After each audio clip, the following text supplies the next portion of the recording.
In this upcoming series of lectures here, we're going to talk about everything surrounding pruning. So we're going to cover all sorts of things, all sorts of species here. We're going to take a look at some of the most popular species in these tutorials, including Japanese maples, trident maples, hornbeams, junipers obviously, and pines. But our goal here is to kind of break down the various stages of development of a bonsai from very young material to fully finished material that can go in an exhibition. Because as you're starting to prune your trees working with younger material, there are going to be ways that you approach pruning with those that's going to be very different from trees in, say, middle stages of development versus later refinement. So a perfect example here, we've got a Japanese maple that has a little bit of wire on it, obviously no branching on it, but our goals with something like that are going to be vastly different than our goals with a tree like this, trident maple here, that is fully developed and ready to go in an exhibition. So coming up here, we're going to dive into all those aspects of sort of objective pruning, I would call it, that are going to get you to a really good end goal, I think, in the shortest amount of time. All right, so first things first here, let's dive into those three stages of development a bit deeper. So the first stage of development is going to be sort of early stages of development, meaning working with seedlings, cuttings, air layers, very young material, where the primary goal is to develop the primary structure of the tree. And what I mean by primary structure is the primary line of the trunk, for example, and potentially the primary lines in the branches. So there are certain things that we're doing at this stage of development, and by the way, this tree right here would fall into that category. So what we're trying to do here is, say, for example, thicken the trunk. And one way we do that is by allowing terminal growth at the top of the tree to elongate for an extended period of time. If we allow a terminal shoot to extend, it's going to create more and more tissue around the trunk and actually thicken the trunk of the tree. So, when a tree is early in development, say you're working with a seedling or a cutting, typically you're working with something that might be the size of a toothpick or maybe a pencil. But if your end goal is to get that trunk to, say, 2 centimeters or 4 centimeters, say 2 inches or 3 inches, something like that, you're going to want to allow that terminal shoot to grow. And this is applicable to not only deciduous material, but also coniferous material as well. Really, all plant species need to have that terminal shoot elongating to put on that thicker tissue. Now, at some point down the line, when the trunk at the base is as thick as you want it to be, you're going to need to reduce the height of that trunk to turn it into a smaller bonsai.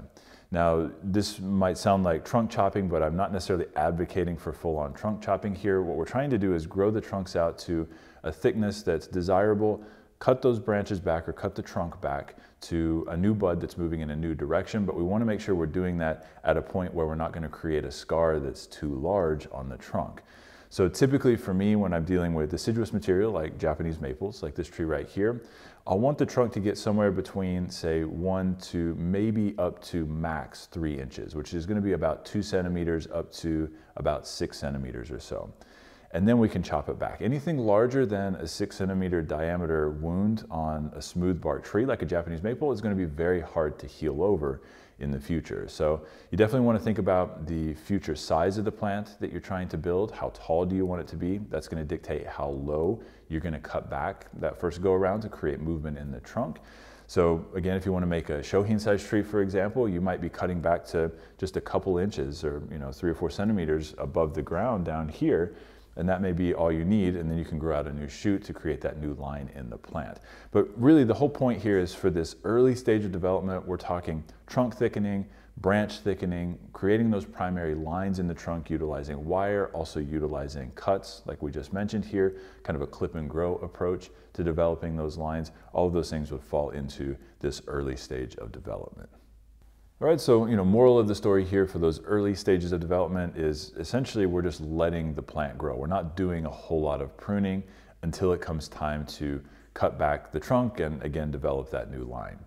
Now, moving on to the second stage here, from early development to mid development, this is where we've already got the primary structure set up, both the trunk and the branches, and we're moving into developing the secondary structure. So essentially the first set of bifurcations across the primary branch structure of the tree.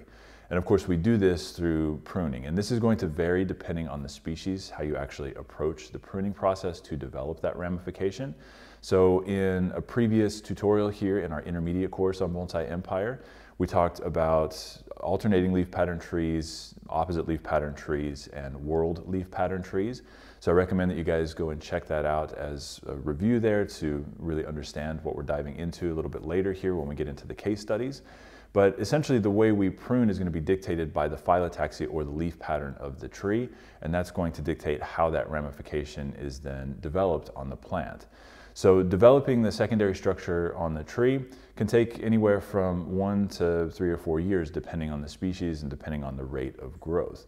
So most deciduous plants are going to develop pretty quickly. So for example, hornbeams, trident maples, we'll say flowering apricots, stewardia, plants like that that can be pruned back and will put out multiple flushes during the course of a growing season. You can develop that secondary structure usually within a year or maybe 2 years.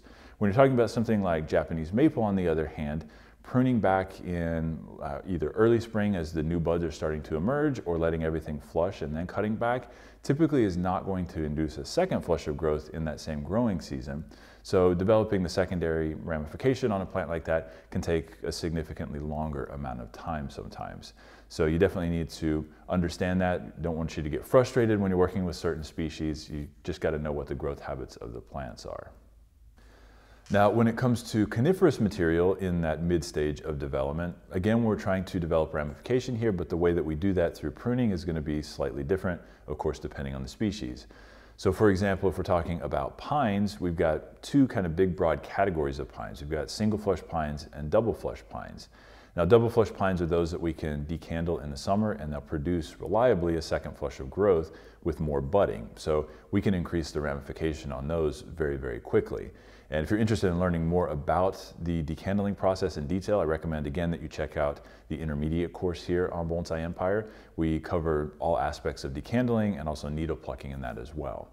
Now, the other category of pine is going to be your single flush pines, and those are pines that we cannot decandle in the summer and therefore cannot induce a second flush of growth.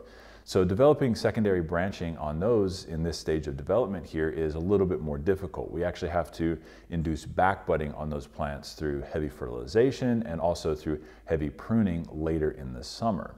So the timing for working on single flush pines is going to be a little bit different than the double flush pines. And we're going to talk more in detail about this when we get into our case studies a little bit later here. Now, the other type of conifer that's going to be very common that you're going to run into is going to be obviously your junipers. So developing junipers is actually very, very easy. So we can develop ramification and really full pads is what we're trying to develop on junipers in a very short amount of time. So junipers in the spring will flush out. We usually do the first cutback in, at least in the northern hemisphere here, in early June. Then we get another flush of growth in the middle of the summer. Then we can cut back towards the end of summer one more time, usually early September. And then we get kind of a small fall flush again, which means that we've got 3 full flushes of growth in a single season on junipers, spring, summer, and early fall. So you can increase the density and the ramification on a juniper 3-fold in one growing season. So it's very, very quick and easy if you follow the proper pruning techniques to develop a fully padded juniper. You can take a young whip, or you can take a newly collected yamadori from the mountains and get it show ready in a very, very short amount of time, as long as you're keeping up with the pruning process on a yearly basis. So of course, we're going to cover all of this in the upcoming tutorials here. Okay, so this brings us to what I would consider the third stage in building a bonsai, and that is the refinement stage. So this is where we shift over from developing the secondary branches to developing the tertiary branches, meaning essentially the fine branch ramification on our trees. So this trident maple right beside me here is obviously well into that refinement stage at this point.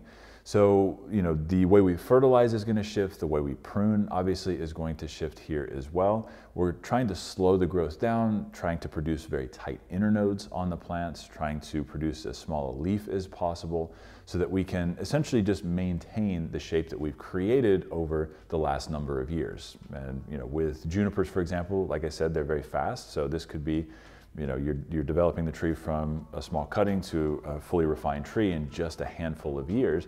Whereas when you're talking about deciduous material, to get to something like this from an air layer or a cutting is going to take you probably 30 years. It's a very different time frame, but as long as you're applying the proper pruning techniques on a yearly basis, it will yield